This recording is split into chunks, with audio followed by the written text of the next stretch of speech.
Hello everyone, so welcome to this masterclass of Knowledge at HEC. My name is Hélène Löning and I am an Associate Professor of Accounting and Management at HEC Paris.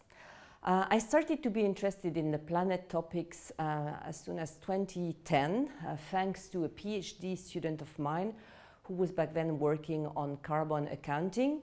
And then basically the young generation has been pushing me and pushing us. Obviously my students in the classroom, but also my children at home. And the topic of today is whether ESG can contribute to make this planet a more habitable one.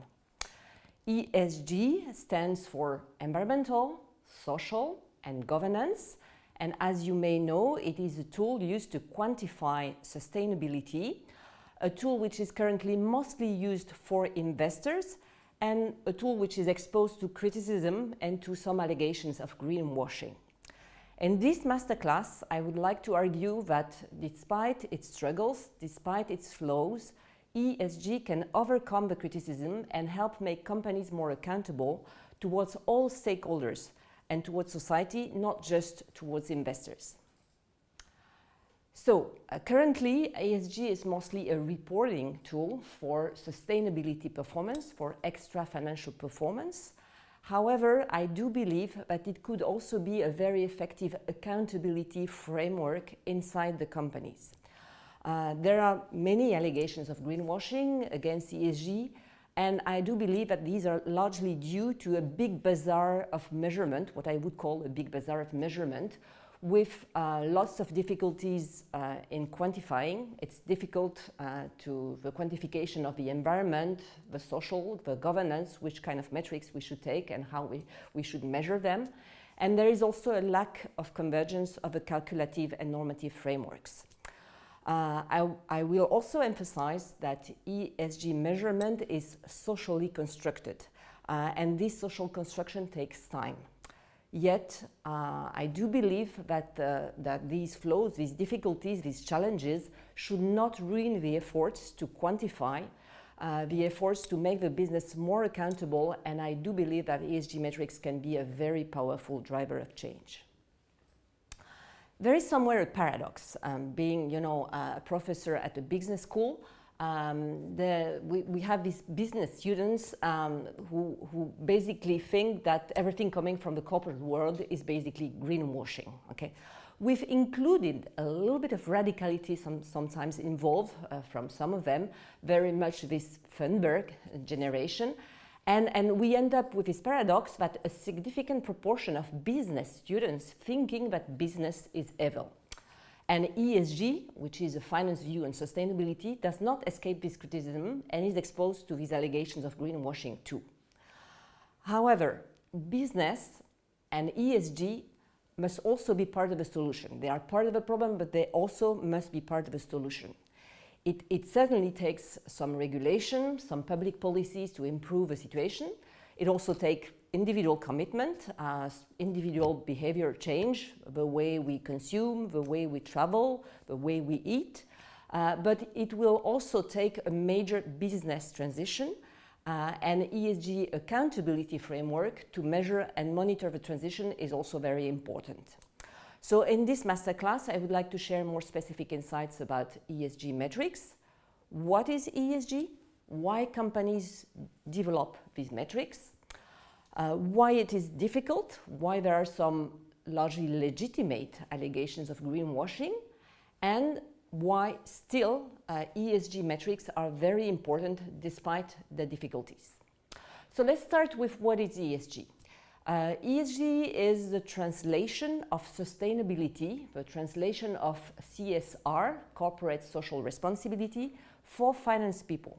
If you happen to meet with some finance people, at this point in time, ESG is very much on every finance person's lips. Okay? The term was first coined as soon as 2005 by a United Nations Environment Programme. There was first a debate about these three letters and in which order they should come. Shall we start with governance? Shall we start with the environment, with the social? But what we need to know in the end is that this ESG, these three letters, the acronym, mostly enabled the emergence and the scaling of the sustainable investment industry. So from the beginning, it is very much the investment world who captured the acronym.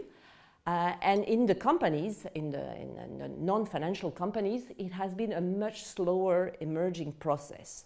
I will just take an example of this slow process with a company like L'Oréal. L'Oréal, they started their CSR department, their sustainability department, in 2012, but it's only in 2020 that they started a sustainable finance department and a sustainable finance VP who is in charge of the ESG issue. Okay, so you, I think, kindly answered to a poll on the Twitter account of Knowledge at HEC. And the first question of the poll was why are ESG metrics useful for companies? So 25% of you answered it is because ESG metrics answer investors' needs. 17% of you said it is because ESG metrics enable companies to anticipate regulations. And a large proportion of you said ESG metrics are useful for managing sustainability, 58% of you. Okay. So I'm somewhere very happy with your answers because they are perfectly aligned with the ideas and the message that I would like to carry and to promote today. So ESG metrics should be first for managing sustainability. Now, admittedly, I have to acknowledge that the reality of the companies that I meet, that I see, at least their CFOs, their finance people, unfortunately, the reality sometimes leans more toward A and B. So A, anticipating regulations, especially in the EU. There are plenty of regulations now forthcoming or in the making. In terms of reporting, sustainability reporting, we have the taxonomy, the green taxonomy. We have also the CSRD, the Corporate Sustainability Reporting Directive. So companies need to comply with these regulations. They also want to answer their investors' needs, and you need to understand that investors, basically they have a portfolio and they want in this portfolio to assess the assets, the value of the assets in the short term, but also in the long term, whether these assets will still be valuable in 15 or in 20 years. Let me take two examples of two industries. If you're investors and in your portfolio you shouldn't, but you have oil and gas majors, you want to know what the market for fossil fuels will be in 15 years in terms of volumes and prices. Maybe in Europe it will collapse, maybe elsewhere it will not collapse, but you try to get a view on the future, I would say. The same happens with the automotive industry. If you, as an investor, own some shares of current major players, you want to know whether these major players will still be alive in a market of 100% electric vehicles, for instance. Okay. And because of all this, companies sometimes do forget that the most important use of ESG metrics is not for anticipating regulation, it's not for the investors' needs, but it is really and clearly to manage the sustainability performance, as you answered. If companies want to improve, to reduce their GHG emissions, for instance, they need to set targets. And so it starts with knowing how much currently their GHG emissions are and keeping track of them. Very much this idea, you get what you measure, you don't get what you don't measure. Okay. My second point is, why are there some allegations of greenwashing against ESG? First, ESG is very much a quantification undertaking, and this quantification undertaking is still not matured and not unified. So despite the regulations, despite the reinforced transparency demands, ESG metrics are at this point in time still very much free of interpretation, free of adaptation, and we don't even have a unified definition of sustainability. If you ask different people, they will probably end up with different definitions of sustainability. We certainly have no unified definition of what is the E of environmental, what is the S of social, what is the G of governance. let alone the KPIs, the indicators, the metrics associated to the E, the S, and the G. Okay, so for instance, for the environment, is it about GHG emissions? Is it about water? Is it about water pollution? Is it about water consumption? Is it about biodiversity, a very important topic? Is it about land usage? Is it about toxicity? So you see, we have plenty of possible metrics, and there is no unified set of metrics. Okay? Same happens with the social. And the social is quite interesting because if you look, for instance, at Europe and North America, we would probably have a very different view on what the KPIs associated to the social are. In North America, social tends to be associated to equal rights, discrimination, gender, minority issues. Okay? In Europe, it's much more, social is much more about wages, work conditions, employment, poverty. So you see, we have no unified definition. Okay? On top of that, a second reason for the allegation of greenwashing is that there is no homogeneity in the calculative methodologies themselves. Some companies do report only their own emissions, what we call scope 1, okay? Direct emissions from themselves, okay? While some other companies, they would report not only scope 1, not only their direct emissions, but also their energy purchases, what we call scope 2, and sometimes all their purchases, so scope 3A. And some companies even go as far as reporting their own emissions all along the value chain, including downstream value chain, the use of the products and the services that they put on the market. Okay. So that's another reason for allegations of greenwashing, differences in the calculation and methodologies. The third reason, and I think that's the most important one, why we have allegations of greenwashing against ESG, is that ESG are socially constructed. Okay, so to a certain extent, they reflect the social, the political preferences and logics of those who are setting those measures. Okay, so we are very much in a process still. This social construction is still going on. And you need to understand that in this process, because where ESG came from, and because also of their position, investors are a major stakeholder.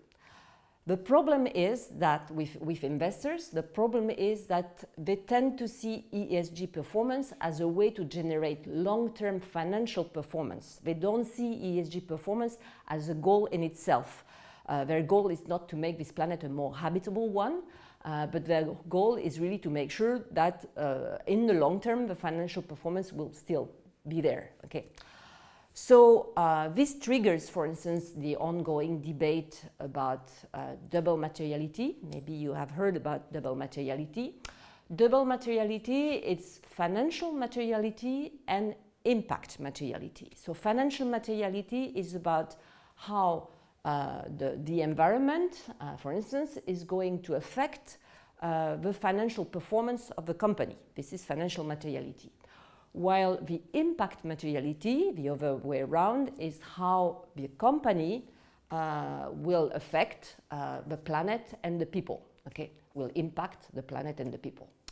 So, as you may understand, investors are mostly interested in financial materiality and not so much in impact materiality, okay?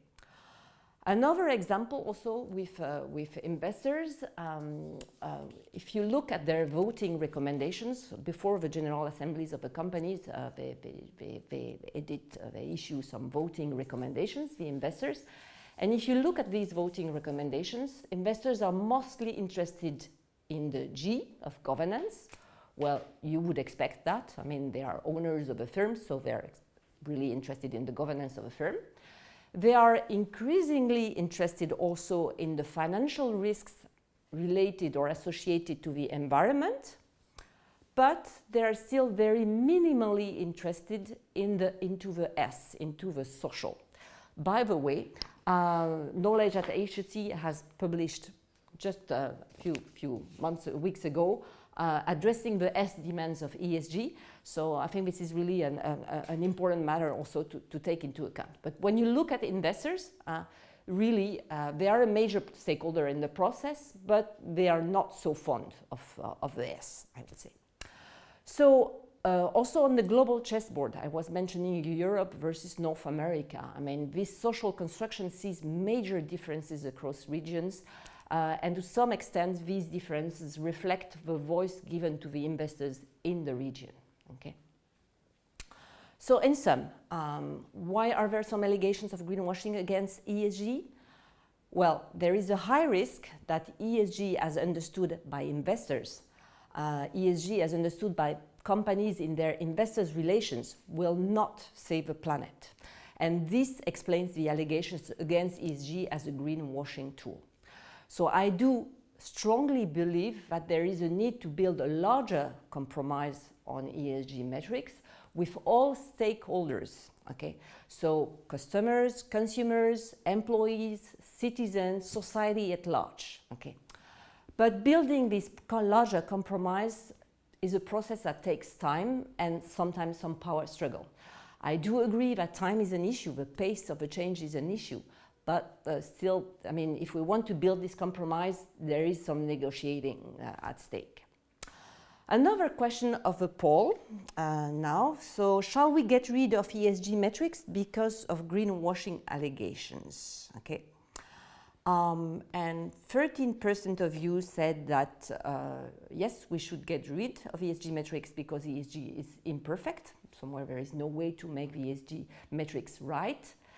62% of you do believe that we should get rid of ESG metrics because ESG lost credibility, and only 25% of you said no, we should not get rid of ESG metrics because these metrics can help set targets and can contribute to manage and improve sustainability and taking this path of being more sustainable.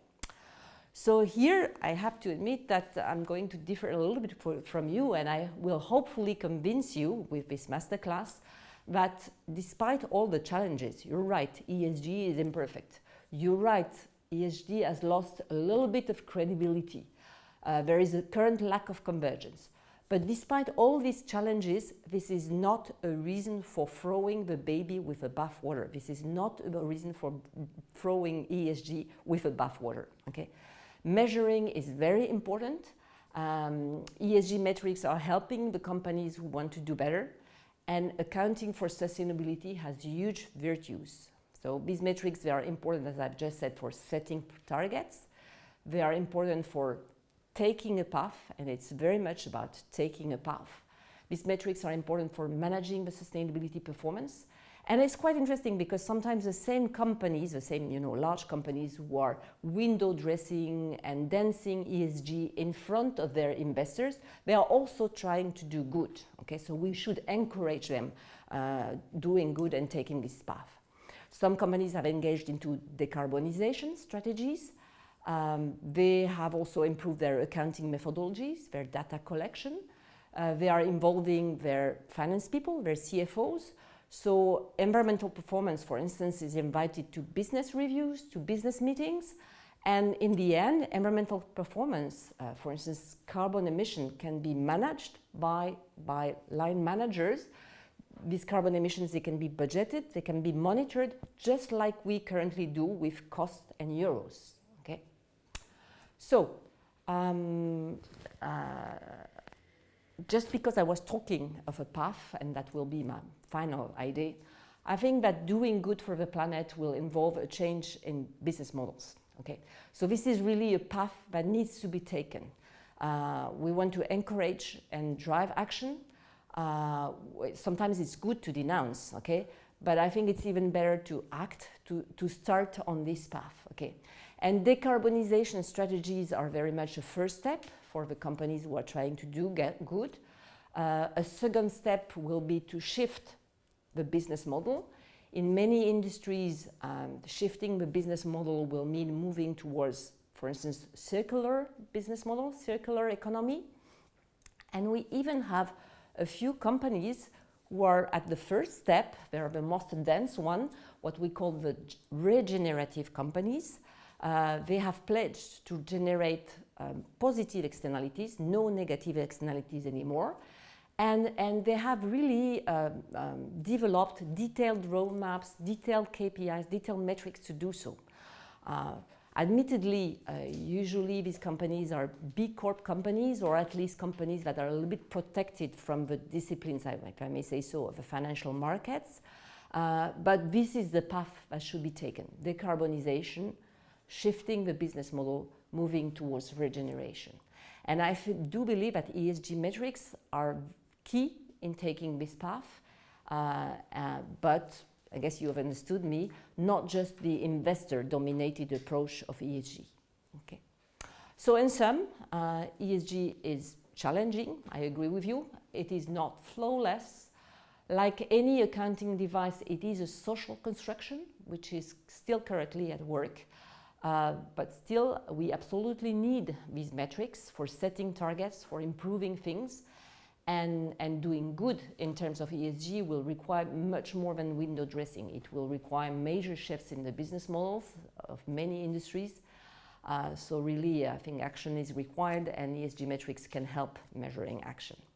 So the floor is open now for your questions. So I'll have a look at what is coming in.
So Céline sends in a long question. She says, you mentioned L'Oréal as a pioneer of ESG since 2012, which is not, ESG has been introduced in 2020, so 2012 it was really the CSR department that was created. And the question is, but do such companies really respect the new laws to protect the environment or cruelty-free products? More locally, companies like Orpea were very well rated in terms of ESG, but their very bad treatment of the elderly has been revealed. So what are the best ways for companies to regain trust after such scandals? I think the question of trust is a very, very important question. And unfortunately, about trust, once you've lost it, it takes a lot of effort to build it back, okay? So it's something which is, we can be rather rapidly decreasing or going down, and it will take a lot of effort to bring it back. So I mean, obviously, this is a good example of a flow, and a scandal typically points at something but is wrong. To some extent, the scandal is good because it denounces something that should be denounced, and it should be taken as an improvement, possibility. The thing is that usually it damages this trust towards ESG metrics. It damages trust towards these companies, the ones you have mentioned, and this will take a very long time to rebuild the trust. So that's unfortunately the situation. Mark asks, are the regulations in the EU enough to reduce carbon or greenhouse gas emissions in the world? Unfortunately, probably not. So your question is well thought. The EU itself alone won't make it, okay?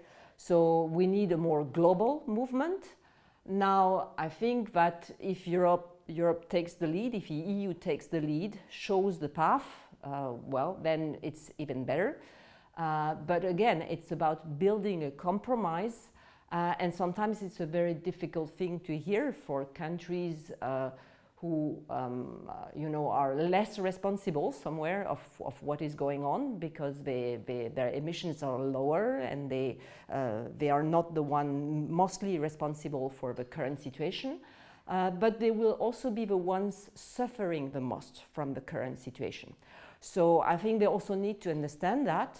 And then I guess I talked several times about North America. I think if we need to embark two regions of the world very, very strongly with these topics and these issues, it is certainly North America and China. In North America, as I said, part of the problem with the ESG metrics is that the acronym has been captured by the investment world and investors. So it's very much a very financial view of ESG. So it's about trying to curb this trend, and I would just rely on EU to make the trend. We cannot do. We have to do what we have to do first. Okay. Okay. I have more questions coming in. Let me have a look. What are the current initiatives to standardize ESG measures? And it's a very interesting one. Actually, at this point in time, convergence is not there yet, and I think it will still take time. But there are some efforts actually to try to converge more, and we currently have two models, I would say. So in terms of standard setting for ESG reporting. At this point in time, we have a European model on one hand, and we have the model of the International Sustainability Standard Board. And there is still not much convergence. They don't even have convergence on basic principles like the double materiality. So on the EU side, the CSRD I was mentioning, it's very much based on double materiality. It's public and legally enforced standards that are going to be progressively enforced to a large perimeter of company, a large number of companies in Europe. So it's public and it's mandatory, and it's going to be legally enforced. Okay, and it's based on double materiality. While the International Sustainability Standard Board, which is mostly UK based, these are private standards, but these standards have some echo globally, so especially in the UK, in North America, but these are private issued standards by an organization which is affiliated to the International Accounting Standard Board. So the International Sustainability Standard Board is I would say, close to the ISB. And they are really mostly focused on financial materiality and voluntary disclosure. So companies are not compelled to disclose, to be transparent, but it's more provide them with incentives, reward them, I would say, with good reputation with the investors. Okay, so you clearly see two different models.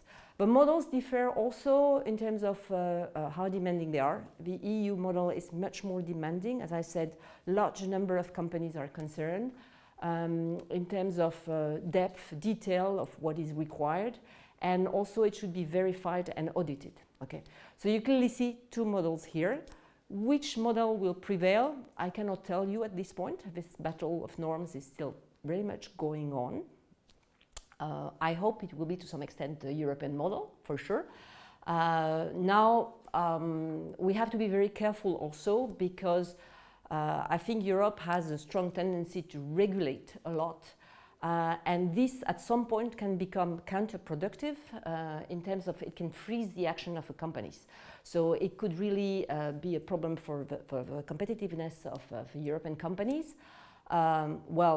We can protect the European companies on the European soil. For instance, there are some public measures like the CABM, the carbon adjusted border mechanism. So it's a kind of,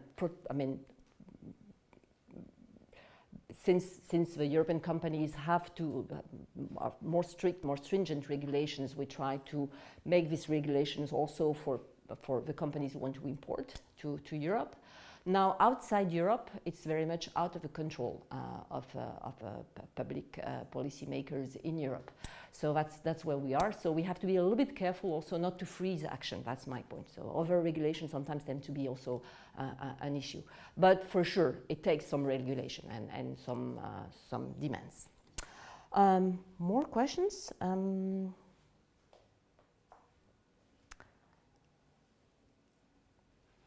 How do we make sure startups can incorporate ESG metrics into their KPIs and not making it all about fundraising? Well, the problem of smaller companies is a real issue. For small companies, it's a lot of, ESG metrics can become really a lot of work, a lot of burden. The CSRD supposes that also, smaller companies will be concerned. They will also have to report. But it's true that for them, the effort is comparatively bigger, okay?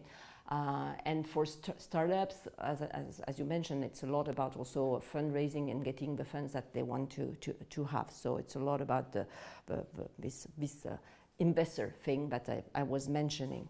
But apart from this idea that there might be a little bit of communication and from the startups, it's also an issue when you're a small company to get the metrics right because you have less resources. Okay, and I think there was another question about the data. The data, the quality of the data, the quality of the databases that we have also for computing for the calculative methodologies is really an issue. Okay, I've seen a company, I won't name it, but I think it's a good example in terms of ESG metrics.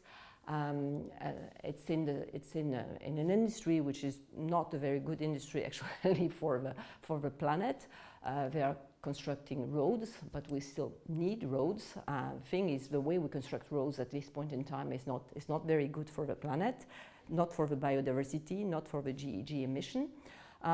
They have improved very seriously their GHG emission, their carbon accounting, their GHG emission accounting.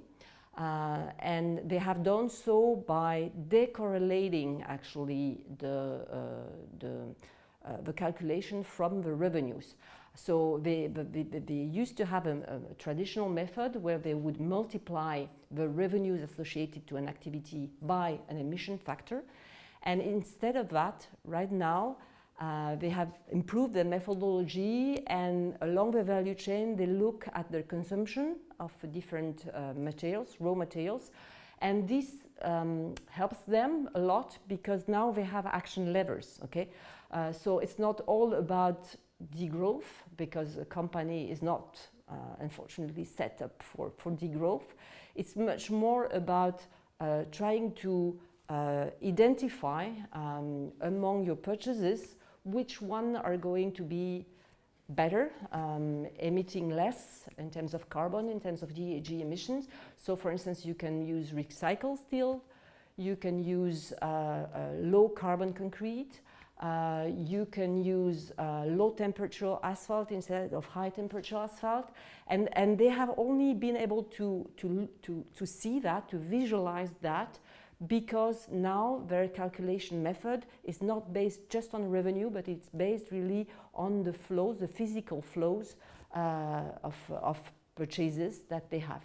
And on top of it, it means that we have a high level of convergence between their financial reporting and their carbon reporting, because it's based on the same data, which is also an issue, this issue of coherence between the financial and the sustainability reporting. So I think it answers partially maybe the question of route. I'm a CEO of a small company. I can't stop my expansion, or I'll fire my staff and use natural resources. So what can I do to help the planet and be ESG compliant? Any piece of advice? I think it starts with decorrelating really the GHG emissions from just the revenues, trying to understand with more granularity what makes you consume more carbon and more GHG emissions. And then you have action levers. That's exactly what I was trying to say.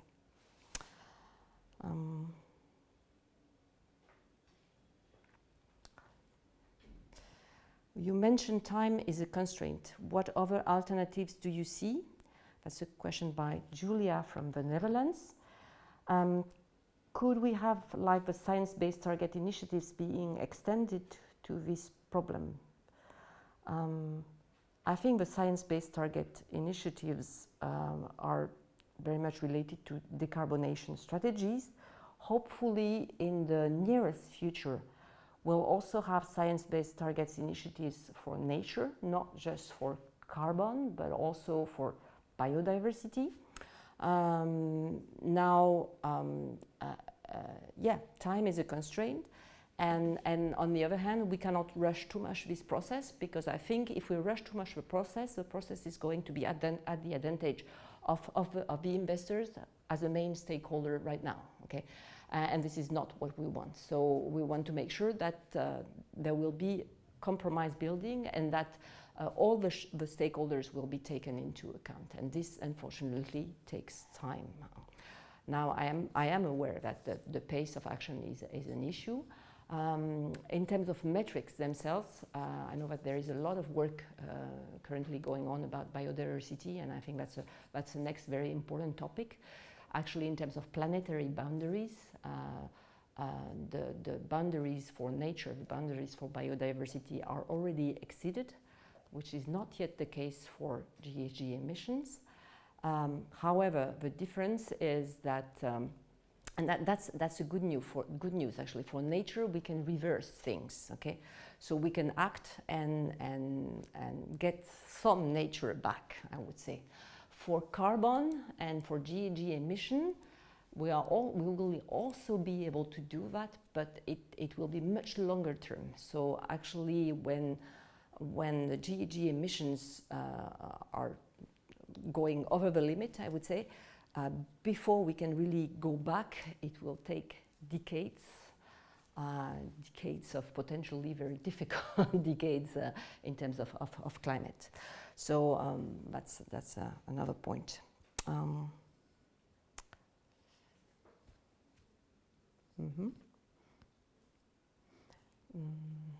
me find another one.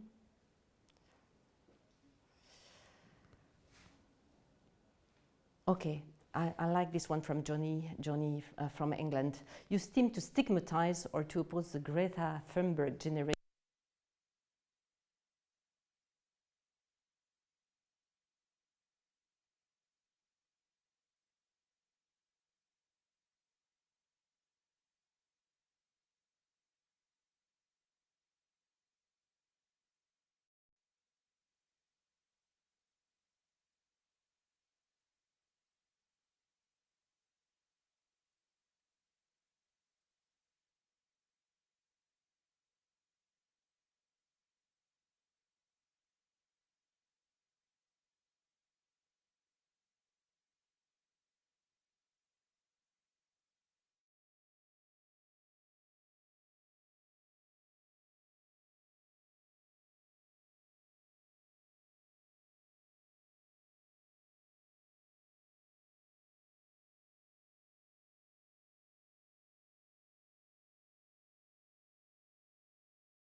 Sorry for the interruption. I think I had a mic issue, so we got the mic fixed, and I'm back with you. We were talking about the younger generation. So again, far from me the idea to stigmatize, and I think it's good to denounce. It's good. I wouldn't use the term attack, but maybe at least denounce and peacefully say this is not right. Okay, so I think this is good. Okay. This is good as long as it triggers improvement, okay? This is not good if it freezes the action and nothing happens because of that, okay? So this is what I fear always with radicality, and that was very much my business paradox at the beginning. We need to embark the business on this major business transition, okay? And every step is good to take.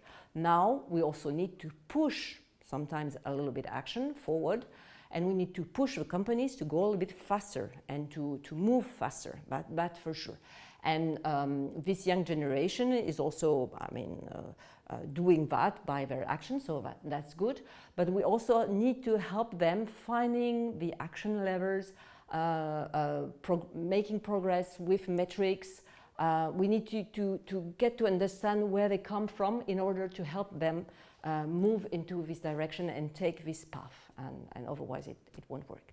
So thank you very much again. I think this is the end of the Q&A and the end of this masterclass, and your questions were very interesting. So thank you for being with us today.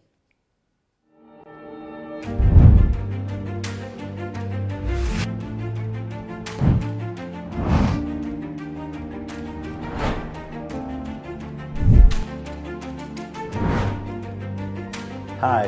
Good morning. Bonjour. Hello. Hola. Ni hao. Howdy. Explain the environment. Creativity is a social experience. You're not creative alone.